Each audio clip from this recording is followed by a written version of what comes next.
from there we move to Rwanda. Right?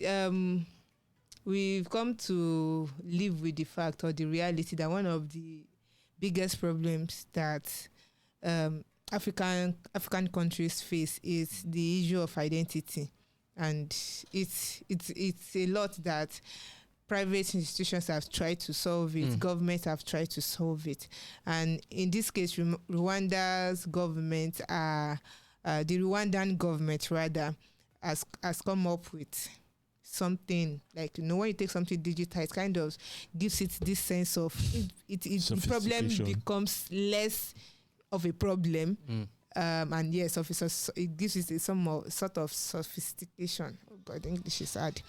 I understand. Yes, you get. So what is Rwanda doing with digital ID? All right, so what they're basically doing is there's a proposition, right, a legislative proposition to make the current process of ID registration and issuance digital. So it will not be the usual. You're smiling. You're feeling me, right?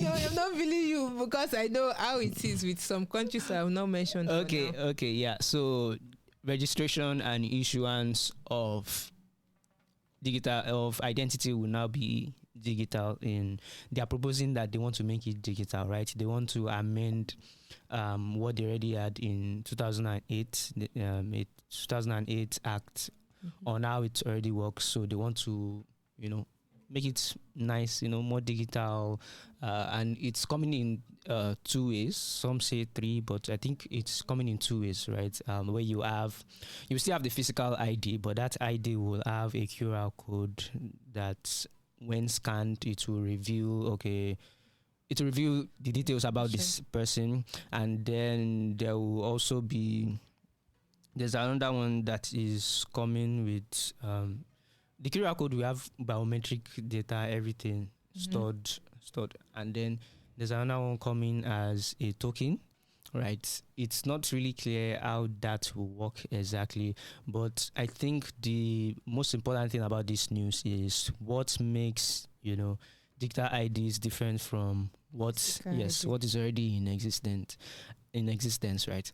And the most important thing is that it combines digital ID will now combine everything into one. And when I say everything, I mean every form of identity. So we are talking driver's license, we are talking even bank cards. You can now withdraw money with your with that card. Basically everything, even assets you own will be linked to that identity, because what Rwanda is actually trying to do is they are calling it the SDID, which is Single Digital ID System, right? And then I looked into it and I saw that it's actually something UN wants for every country, for every member country, right? That it's part of their goals. Yes, their SDG, right? So by 2030, they want all member countries to have this form of identification, right? So that means that it's giving a really weird vibe, right? A kind of weird privacy vibe, because that means there's a central place where every single thing about you could be accessible. Is that not the ideal? Yes, but the issue is, can I now control? It's so centralized that I can't. The control. Anybody can control. Anybody that gets access to that thing can't do anything with it. You can even be deleted if they delete your data. Your data. You do not exist. You don't exist, and you don't belong to any. Yes, any country. I understand all the concerns that are around it, especially privacy concerns. But I believe that this should be the ideal. Why should I, for instance, as a Nigerian, have an NIN, National Identification Number? Why should I have a VIN, Voters Identification Number? Why should I have a BVN, Bank Verification Number? Why? Why can't I have a single thing that you can use to identify me as a citizen of the country? So that is why I'm saying that should be the ideal. I think as of the time that the Nigerian government was very, very, like, very serious about enforcing everyone to get their national education card. I think we were told that to come to a time that card, the plastic one, the permanent one, would have a chip in it that we can use to withdraw as bank cards. And it was nice to know, but this is where we are now. Like, you don't even get a physical card. And as of people that got their card in the early 2010s, right, the number on their card is different from the NIN that is needed now. So just imagine that kind of thing. So if a government is coming on and saying that introducing a digital card would make sure that there's like a central database for everyone that is considered as a citizen of that country, I believe it's welcome. It's welcome. What they should now pay attention to is the security of that data. Yeah.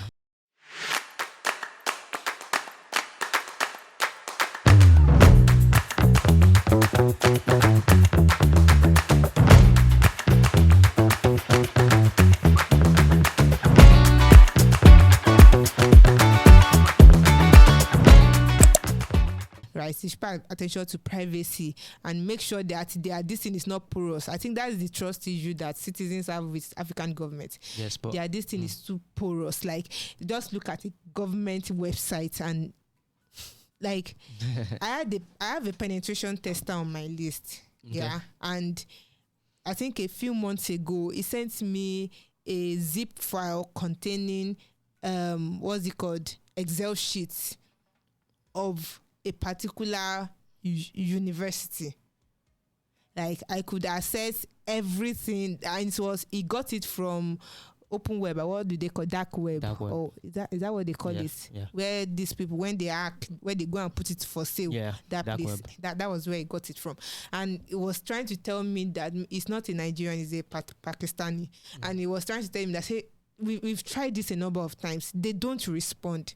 So that is where the trust issue is coming from. If you can't protect my data, why do you want to put everything in a spot?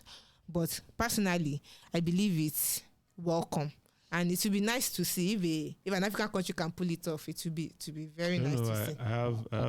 I just feel that they'll be opening it up to other, aside from the privacy issue, I think the UN is really spearheading this thing and wants it to work because they also want access. I mean, this won't be the first time that countries or African countries in particular fall behind on SDG goals.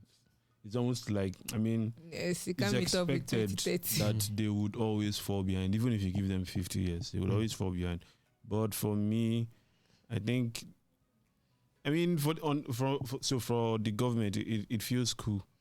But if I was a card issuer, for example, I don't know, you're taking away a source of revenue for me, so I'm going to push back against it.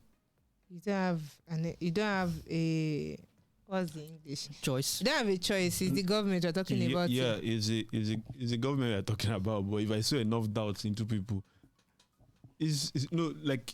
so you go to your bank gives you an ATM card, right? Mm-hmm.